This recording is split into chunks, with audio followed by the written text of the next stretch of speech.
Well, everybody, today's the day that I've been waiting for 2 years. It's going to be about 2 years and 2 months, almost to the day, that I'm going down to North Carolina and I'm going to get my van back. Yes, that is right. I'm going down there today. I leave about 4:30. Got to meet the guy about 4 o'clock, and then 4:30 we'll probably head out of Delmont area.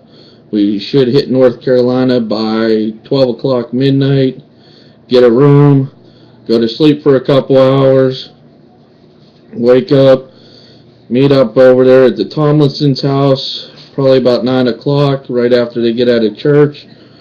Hopefully the van starts real quick. It's the big wish that I'm hoping for right now. So if it does, I'll be a happy camper, literally, since I call it the Welfare Winnebago Part 2. So wish me luck on that run. And if you all don't know the story behind the van, this is the van that my stepdad gave me in 2005. He gave it to me for Christmas, so I really want to hang on to it, you know. I had it up here for a while, rode it around, and then in 2006 I decided to move to Myrtle Beach, South Carolina. I wanted to live by the ocean, have a nice ocean view. I was going to be making $10 plus an hour, working as a supervisor for a cleaning company, but that didn't work out. On the way down there, or on the way around here, I had a leak in my transmission fluid, and my tranny started slipping, but I thought it would just go away. Unfortunately, that did not happen. Down there in South Carolina, I was riding it around for a little bit, and I pulled up to a red light, and sometimes if you pull up to a red light and you kick it into reverse and back up a little bit and run over that little sensor that they got on the ground underneath the concrete, you could change the red light. Well, I went to do that, and lo and behold, I had lost reverse. Then I'm driving along, and I was getting more and more rumble noises. Then all of a sudden, my drive went. So I went to a tranny shop down there in South Carolina, and I got it switched over to give me first, second, no third, like no drive, and no reverse. So that's how I drove my van around down there. You have to think about parking before you do it. Sometimes you got to park a little bit further away just to get through the 2 parking spaces. If you're going to go on a hill, you got to make sure that you're going to be able to coast it back down. But luckily in Myrtle Beach there wasn't too many cars, too many hills down there. But anyways, I ended up getting a nice apartment, and I really didn't have all that much money in that to be making. I was making like $8 an hour working for a cleaning company down in at the mall down there, ERMC. Well, my friend was selling a moped, which is a little scooter in that 50cc. You might have seen them if you go to the beach or even riding around your hometown where you're at. I had one of those, and I didn't bother getting a transmission for the van because now I have mobility. You know, I did everything with that moped. Well, here I ended up leaving the mall to get a job working at Hard Rock Park. It was the first amusement theme park of its kind. It had like a concert hall. It had different sections that would play different kinds of music. They had country, British rock, regular rock, born in the USA. It was a pretty cool place to work. They built it for $400 million. Well, they were charging $50 a ticket per person to get in the door. And that was in 2008 to start the fall of the economy. Lo and behold, it only lasted one season. So as it came upon time to be leaving, where I was making $12.50 an hour, I didn't know they were going to close up shop so fast. Nobody really did, and I was let go. So here I am going from $12.50 an hour to nothing at the fall, and in a tourist town, there really ain't much hope for you.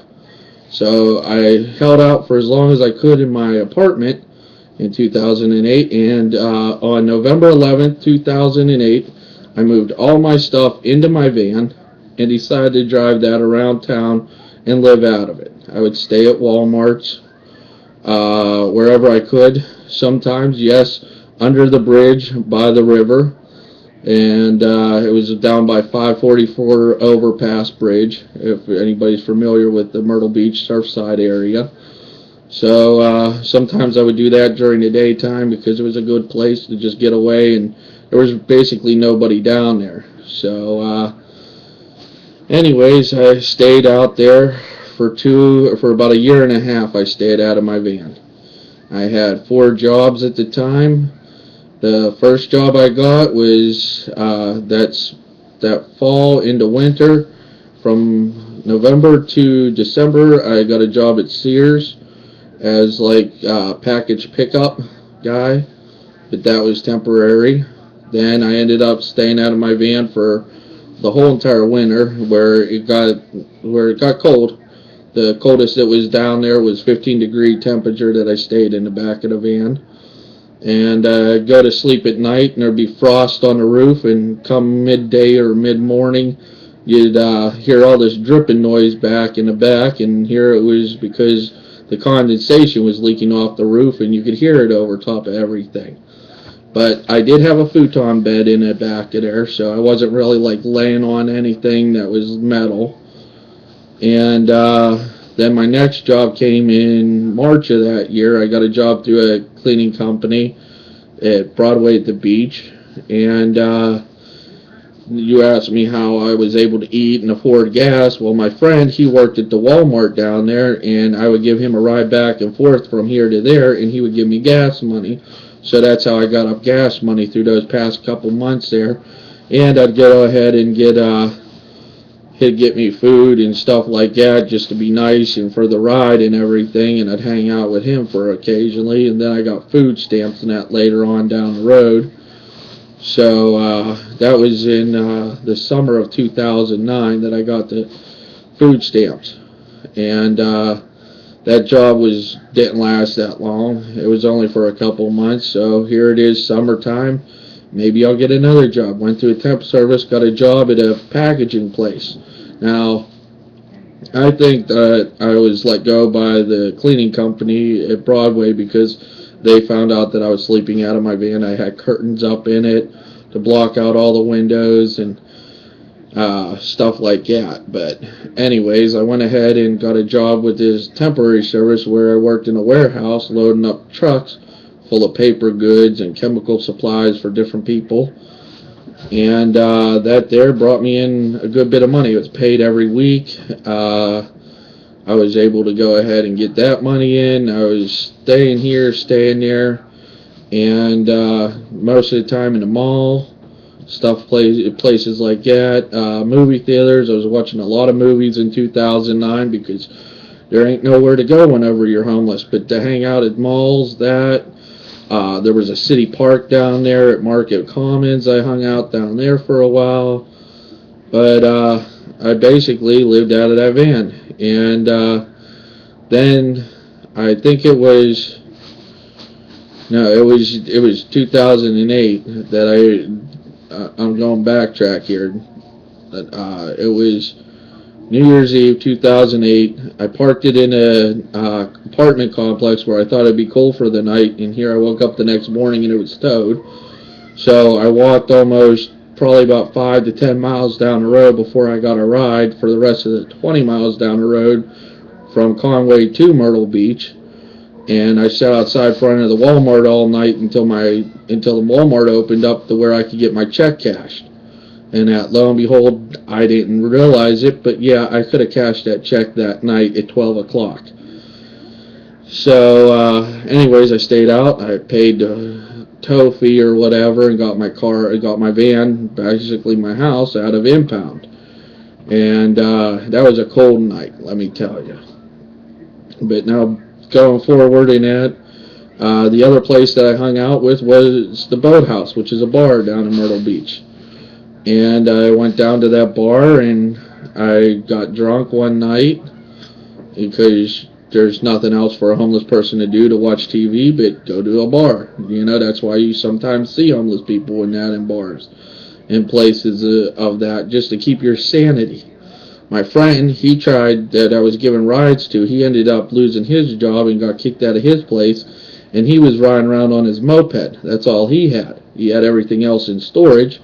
He tried staying with me for a couple nights there, so I went ahead and I told him in that how hard and difficult it was. Well, he left in that, and I went back to going back to the bars and everything because there was nobody else to hang out with. I would just find a place somewhere in that abandoned place or parking lot somewhere and just hang out there all day. And sometimes I would just go out and leave it at Walmart and go out there in the middle of the day if I wasn't working and just go to sleep, and we're talking 100-degree temperature. Like how you hear all these people talk about leaving their kids in the car and everything. Believe me, yeah, I can understand that now because I slept in that stuff. I'd wake up in that and I'd just be covered in sweat. But, I was tired. I had nowhere to go. I couldn't go lay down on a couch or something. So I had to go back into my van.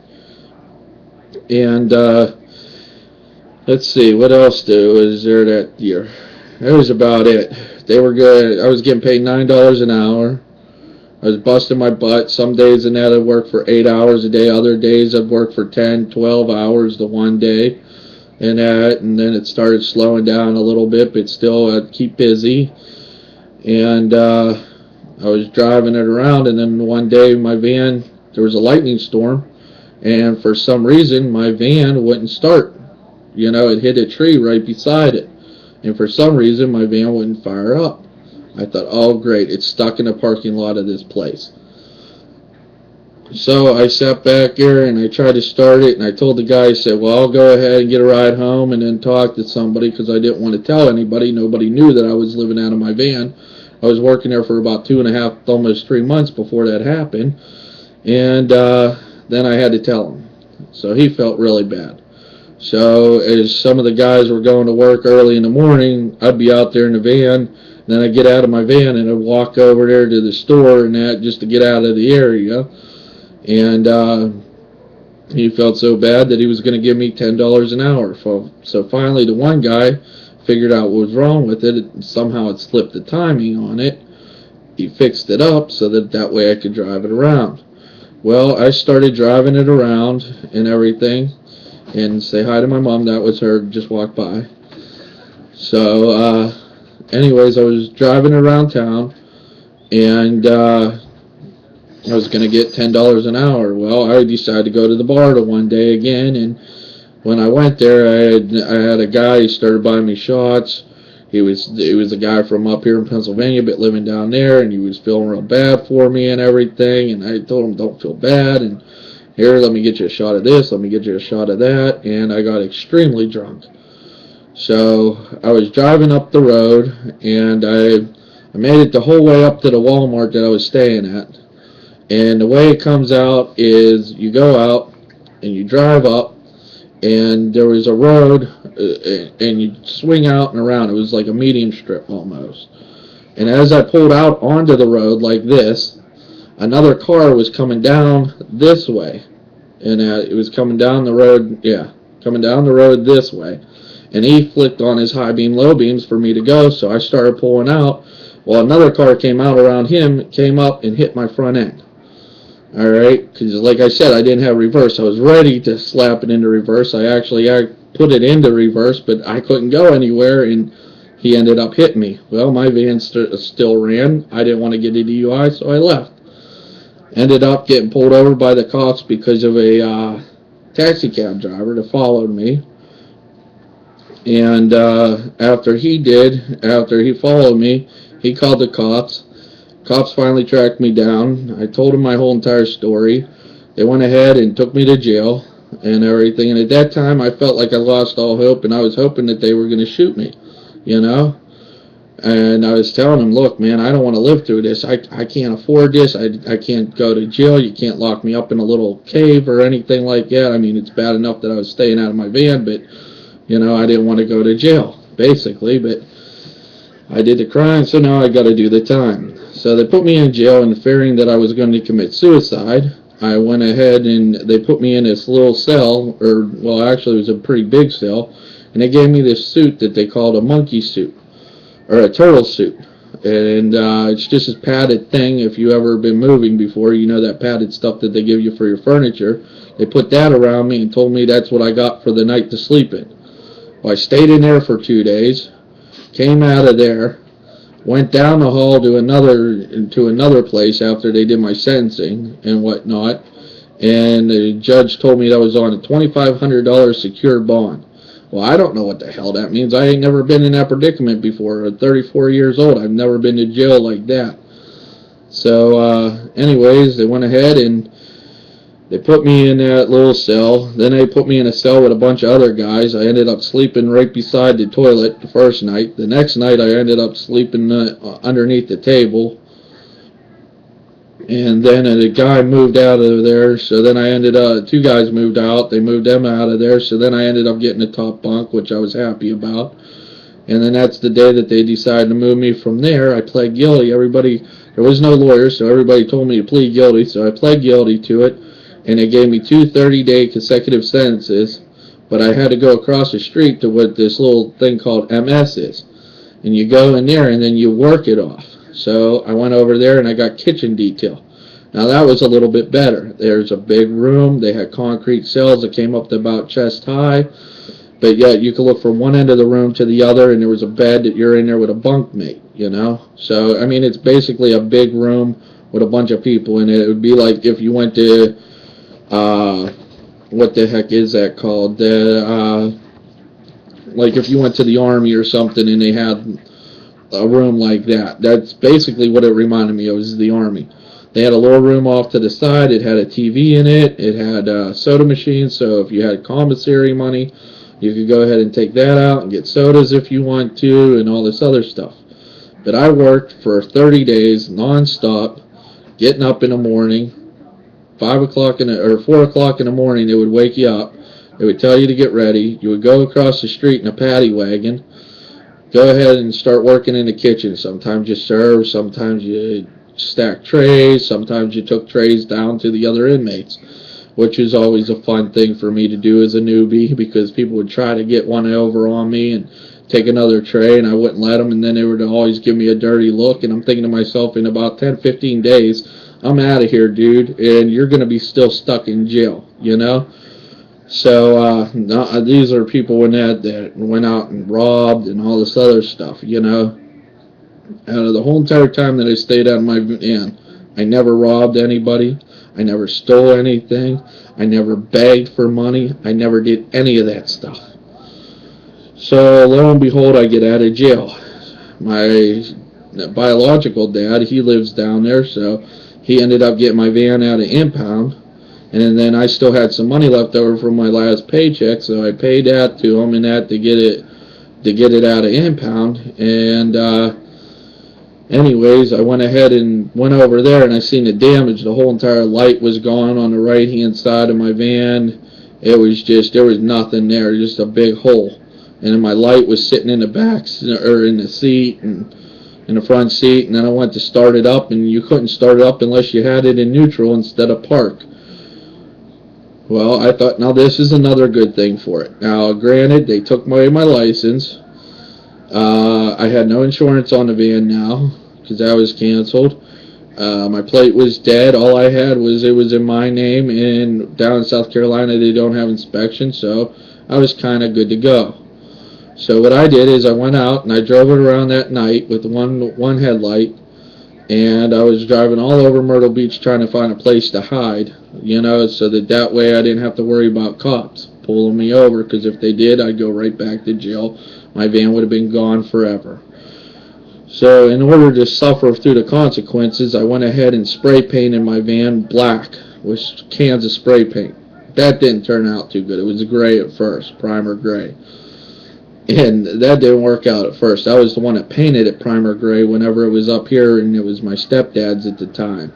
He gave me like $100 for painting the van with a brush. Is how I put it on. It really looked good, man. It really held up pretty nice. So that didn't work out. So I got a piece of tin from Walmart, put that around the side. Took some nails and some screws and screwed that on there, and then duct taped my light up, and then put another light on there for my blinker. My friend with the moped, he came up there and helped me, my buddy Mike.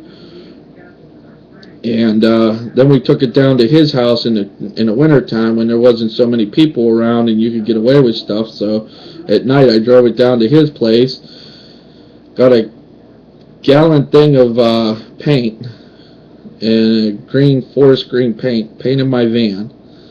And then I went ahead and painted everything but the roof. And then we fixed up the light a little bit better. And I put some, the hubcaps in that, the Walmart ghetto caps on my car and on my van to make it look a little bit better, to make it look a little bit more presentable but not too flashy. And then I drove it back up to where I was staying in North Myrtle Beach. Now, the area that I stayed up there was a Walmart and the Walmart complex. Then you go across the street, and there was the mall. I got a job at the JCPenney at the mall there in October of 2009. Now, my suspension was from October 2009 to April 2010.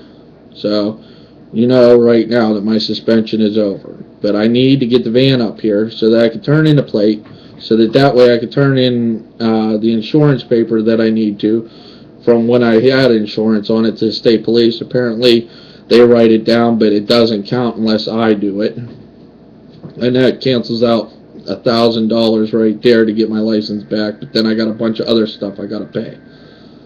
Now, on the other hand, behind that, when I was staying there, I wrecked into a cart, like a cart corral and that you would see in storefronts. I wrecked into that at Bass Pro Shop. And when I did that, the cops came because Bass Pro took a copy of my ID at the time. I didn't have no license. I had only a photo ID so I could cash checks. So they went ahead and took that and gave it to the state cop. I'm thinking I'm going to jail. Now, nobody in JCPenney knew that I stayed out of my van either. They thought that I had a place to live.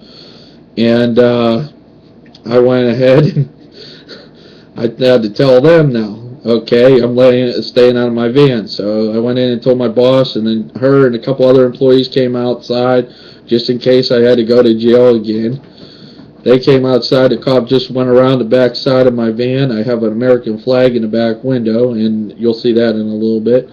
And I went ahead, and he said, you got to fill this out if you want to. Just watch yourself next time, and keep up the good work is what he said. Because I had a job, and I was living out of my van, and I wasn't standing over by Walmart begging for money or anything. So that was really good for me.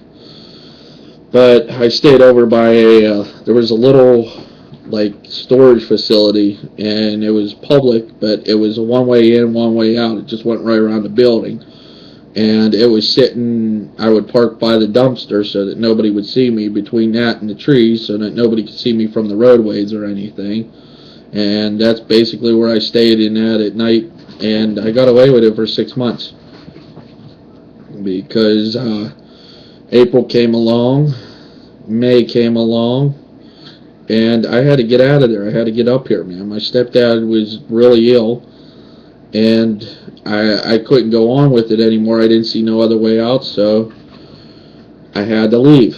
I mean, here I was working only a couple hours a day at JCPenney, and it wasn't that big of paychecks at all. I'm sitting there with my income tax money. The only thing I did all day was stay there at that mall, and by the time that I was done working, if I didn't work that day, I would stay at the mall all day, watch movies, of course, at the mall. Like I said, there was nothing else better to do. Then I would go across the street to the Hooters restaurant. And I spent 6 months in that Hooters, basically at the same bar stool like Norm. But instead of sitting back drinking beer, which I hardly ever touched when I was there, only whenever I had a hotel room across the way, I sat back there and drank Pepsi. I'd go in there about 5 o'clock at night and leave there about 12 o'clock. And all I would do is sit there and watch sports on the TV and drink Pepsi and talk to the people there and that, mostly the barmaid or the women or the bar back or some of the kitchen staff and that, they all knew who I was, you know. They all thought I was cool, and then whenever I was leaving, I told them what I was doing, and a lot of them really felt bad. They kind of knew, but they didn't know, and that, and the owner of the bar, she was crying and everything, and that, and it got really emotional saying goodbye to them people and saying goodbye to the people up there at J.C. Penney. They gave me $50 for the trip, you know, out of their own pockets. They got together and gave me $50. I didn't ask for it, but like my grandmother said, never look a gift horse in the mouth, though. So I went up there. I got the money. I decided to leave right in the middle of Memorial Day weekend. I made it up to Kinley, North Carolina. It took me 12 hours to get from Myrtle Beach to Kinley, North Carolina. I kept on pulling off at Walmart's on the way. And I spent the night at a truck stop in Kinley, North Carolina, the T&A truck stop off at 95. Woke up the next morning, the van wouldn't run. So I was there like, wow, you know. And I went ahead, I started it up again. I tried to pull it around, and I was doing about 35, 40 mile an hour in first gear around the parking lot, and I was going nowhere. So I stopped it, I waited, I started making phone calls, trying to find a ride, trying to find a tow back up here to PA. I had like $600 on me, that was about it, or 500, I think it was $500 or something. 400, yeah, 400, $400 or $500 on me altogether. And I sat back there, I waited for 4 days at that truck stop. And then finally, I didn't know what to do. So a friend of mine who used to stay up there, she was a real nice person, she told me about this church that she knew down there. So I called up the church people, and I got in touch with Pastor Mike, and he said, well, we'll help you out, we'll help you get going in it, we'll help you get back up there to Pennsylvania.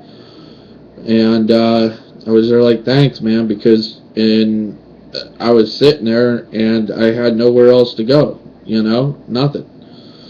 So I was losing hope again. You know, I was about ready to just walk out into the van, grab some pills off the shelf that they had in there, down them, and say the hell with it all. You know, find me in my van.